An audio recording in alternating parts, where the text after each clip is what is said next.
e joga o veículo contra a namorada que estava ali naquele local. Depois ele desce da motocicleta e segue com as agressões.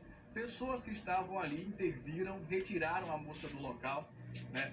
Uma cena realmente absurda. Esse homem, ele já tem passagens pela polícia por ameaça, por desacato, injúria, embriaguez ao volante e lesão corporal. De acordo com informações de pessoas que conhecem o casal, não teria sido a primeira vez que essa jovem foi agredida por esse homem. Inclusive familiares dela também teriam sofrido ameaças. Essa jovem ela foi identificada, foi levada por policiais hoje pela manhã para a Delegacia Regional de Itauá. Um outro boletim de ocorrência foi registrado pela agressão, né? Ela pediu medida protetiva, só que sinalizou, informou que não queria representar criminalmente contra esse homem, de 29 anos.